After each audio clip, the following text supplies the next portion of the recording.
من دل على ذاته بذاته وتنزه عن مجانسة. بسم اللہ الرحمن الرحیم، الحمد للہ رب العالمین وصلی اللہ علی محمد وعلی اہل بیتہ الطاہرین. فقد قال اللہ تبارک و تعالی فی القرآن المجید. بسم اللہ الرحمن الرحیم. ومن الناس من یشری نفسہ ابتغاء مرضات اللہ واللہ رؤوف بالعباد. اللہ قرآن میں ارشاد فرماتا ہے، اور لوگوں میں سے کچھ ایسے ہیں جو اپنے نفس کو بیچ دیتے ہیں تاکہ اللہ کی مرضی کو حاصل کر سکیں. انسان کا اس دنیا میں سب سے بہترین حاصل یہ ہوگا کہ وہ اللہ کی مرضی کو خرید سکے یا اس کا حامل ہو سکے.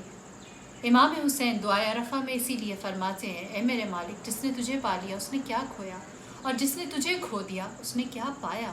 لہٰذا بہترین حصول حیات یہ ہے کہ ہم اپنی اس مختصر سی زندگی میں اللہ کو حاصل کر سکیں، اس کی مرضی کو خرید سکیں. امام جواد علیہ الصلاۃ والسلام اسی سلسلے میں فرماتے ہیں کہ 3 خصلتیں، 3 عادتیں ایسی ہیں کہ جس سے اللہ کی مرضی، اللہ کی رضا اور اس کی مشیت کو حاصل کیا جا سکتا ہے. فرمایا، پہلی عادت یہ ہے کہ انسان کثرت کے ساتھ طلب مغفرت کرتا رہے، اللہ سے معافی مانگتا رہے، اپنے اعمال کو زیادہ نہ سمجھے بلکہ اپنے اندر خضوع خشوع انکساری لے کر آئے، اور پھر اس کے طفیل اس انکساری کے اظہار کے بدل میں اپنے حقیر سے اعمال کو زیادہ نہ سمجھے بلکہ طلب مغفرت میں رہے، اللہ سے معافی کا طلبگار رہے، جس طرح تمام انبیاء اور ائمہ رہے ہیں.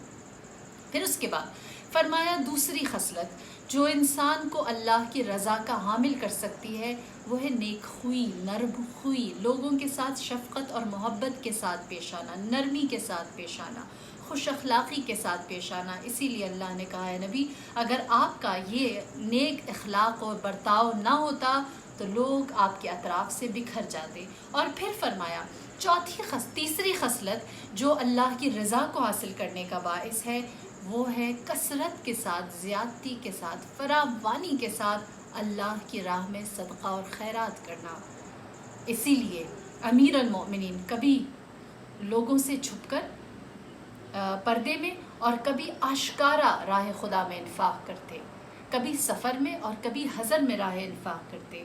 لہٰذا یہ 3 خصلتیں، پہلی کثرت کے ساتھ طلب مغفرت کرنا، دوسری اللہ کی درگاہ میں کثرت کے ساتھ مال کی فراوانی، اور تیسری نیک خوئی، نرم خوئی، خوش اخلاقی ہے کہ جو انسان کو اللہ کی رضا کا حاصل کرنے کا باعث بنا سکتی ہے. امام جواد علیہ السلام کی یہ حدیث، آپ کی یہ موعظت ہمارے لیے آج کی ایک بہت مصروف زندگی میں بڑا آسان، سہل اور بہت پریکٹیکل سی ایک ایڈوائس ہے، جس کو میرے خیال میں کوئی بھی انسان نرم خوئی کرنا، طلب مغفرت یا خضوع خشوع کے ساتھ اپنی عبادت کو کرنا، یا پھر کثرت و فراوانی کے ساتھ صدقہ دینا، یہ ہماری معمولات کا حصہ بآسانی بن سکتا ہے. امام جواد علیہ الصلاۃ والسلام کی ذات، نام محمد تھا جو آپ کے جد کے نام پر رکھا گیا، لیکن کردار کی بلندی ایسی تھی کہ آپ کو مختلف القابات کے ساتھ نوازا گیا.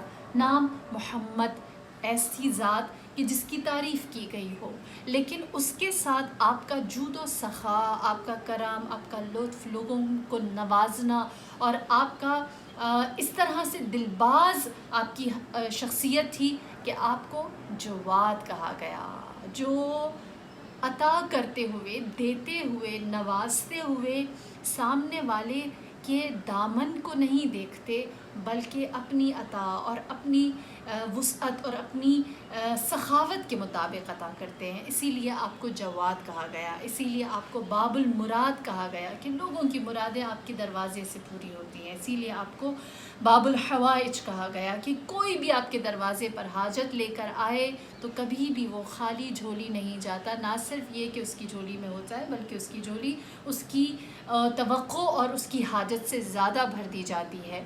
نام آپ کا محمد ہے، لیکن صاحب تقویٰ ایسے ہیں کہ آپ کو تقی کہا گیا. آپ صاحب حامل رضا پروردگار ایسے ہیں کہ آپ کا لقب مرضی بھی ہے، رضی بھی ہے اور مرتضیٰ بھی ہے. گفتار آپ کا ایسا نپا تلا اور عین صداقت ہے کہ آپ کو صادق کہا گیا. گرچہ مصیبتوں کے انبار تھے لیکن آپ کو متوکل کا لقب دیا گیا، مختار کا لقب دیا گیا. آپ صابر پائے گئے. لوگ مختلف ادوار اور مختلف زمانے اور مختلف حالات میں آپ سے سوال کرتے رہے اور آپ اس کا جواب دیتے رہے، آپ کو عالم اور فاضل کہا گیا۔ مختلف حالات کے اندر لوگوں نے آپ کی آزمائشیں کی، اللہ نے آپ کو آزمایا، لیکن آپ کے کردار کی بلندی ایسی تھی کہ آپ کو قانع کہا گیا کہ ہر حالت میں خدا کی درگاہ میں شکر گزار رہے، یہاں تک کہ دوست اور دشمن یہ کہنے پر مجبور ہوئے کہ امام محمد جواد لوگوں میں افضل ترین، افضل، اعظم اور اعلم ہیں، با فضیلت ترین، با عظمت ترین اور صاحب علم کثرت کے ساتھ ہے۔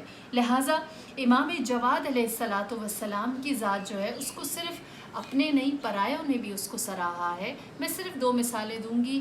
آپ کی زوجہ ام الفضل جو بعد میں آپ کی قاتل قرار پائیں، وہ نقل کرتی ہے، کہتی ہے کہ ہم جب ہمارا عقد ہوا اور ہم بغداد سے پلٹ کر مدینہ جا رہے تھے تو راستے میں ایک جگہ پڑاؤ ڈالا جہاں پر ایک ایسا درخت تھا صدر کا جس میں پتے نہیں تھے۔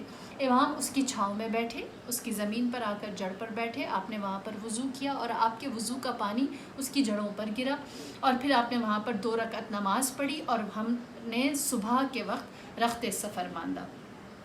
کہتی ہے کہ جب ہم نے وہاں پڑاؤ ڈالا تھا تو دیکھا تھا کہ صدر کا وہ درخت جو ہے وہ بغیر سبزے کے ہے، گجڑا ہوا ایک ویران سا درخت ہے، لیکن صبح جب ہم وہاں سے نکلنے لگے تو ہم نے دیکھا کہ وہ سرسبز و شاداب، اس میں ہریالی ہے، اس کے پتے اگے ہوئے ہیں اور اس کی چھاؤں جو ہے وہ فراوان ہے۔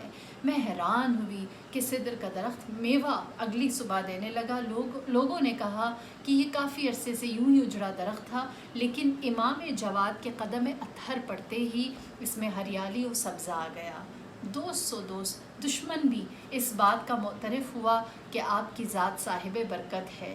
انسان سو انسان، درختوں نے بھی اس بات کا اقرار کیا کہ اگر وہ آپ سے وابستہ ہو جائے یا امام کا لمس ان کو حاصل ہو جائے تو ان کی زندگی میں بھی کتنا بڑا فرق آتا ہے۔ اور اسی طرح جب امام جواد کا عقد مامون الرشید نے اپنی بیٹی ام الفضل سے کرنا چاہا تو کہتے ہیں کہ بنی عباس کے لوگ آئے اور کہنے لگے کہ اے مامون الرشید، کیسے تجھے خیال آیا کہ ہمارے خلیفہ کی بیٹی، اس کا عقد، روایت کے جملے اس لیے بیان کر رہی ہوں، ایک کم علم، کم تجربہ اور ایک کم سن جوان سے کر دیا جائے۔ مامون الرشید نے کہا اگر امام محمد جواد کو کم سن سمجھتے ہو تو خود ہی ان کے علم کا اور ان کے مقام کا حساب کر لو، خود ہی انہیں آزما لو۔ لہٰذا ایک نشست یا جسے اب کے ایک مناظرہ رکھا گیا، یحییٰ بن اقسیم جو اپنے علم کو لے کر انتہائی متکبر و مغرور تھا، وہ کہنے لگا کہ میں ان سے معمول سے ہٹ کر سوال پوچھوں گا، کیونکہ معمولات کے جو سوالات ہوتے ہیں یا معاملات ہوتے ہیں یا علوم مسائل ہوتے ہیں وہ لوگوں کو پتہ ہوتے ہیں، میں ان سے کچھ ہٹ کے ایسا پوچھوں گا کہ جس کا جواب بہت کم لوگ جانتے ہیں۔ لہٰذا یحییٰ بن اقسیم نے امام محمد جواد سے سوال کیا کہ اگر کوئی شخص احرام کی حالت میں شکار کرے تو اس کا کیا حکم ہوگا؟ امام نے جب یہ سنا تو فرمایا کہ تم نے جو سوال کیا ہے وہ ناقص ہے، وہ نامکمل ہے۔ مجھے جواب سے پہلے کچھ باتیں بتاؤ کہ جس شکار کی بات کر رہے ہو وہ حل میں تھا یا حرم میں تھا؟ پھر جو شکاری تھا وہ جانتا تھا کہ احرام کی حالت میں کسی کا شکار کرنا جائز نہیں ہے، یا وہ یہ مسئلہ ہی نہیں جانتا تھا، اس نے لا علمی میں ایسا کر دیا؟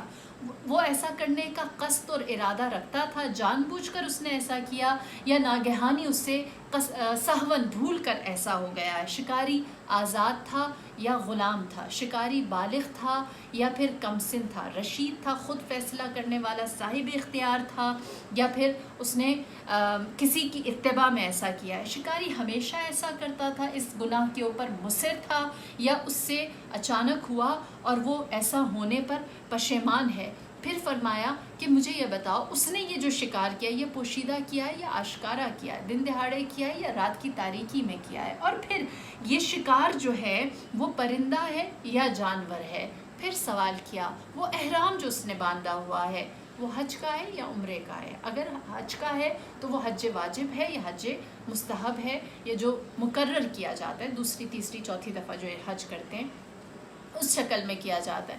جب یہ بات اس نے سنی یحییٰ بن اقسیم نے تو وہ جان گیا کہ امام کے علم کی حیثیت کیا ہے، کتنا زیادہ آپ علم رکھتے ہیں۔ من دل على ذاته بذاته وتنزه عن مجانسة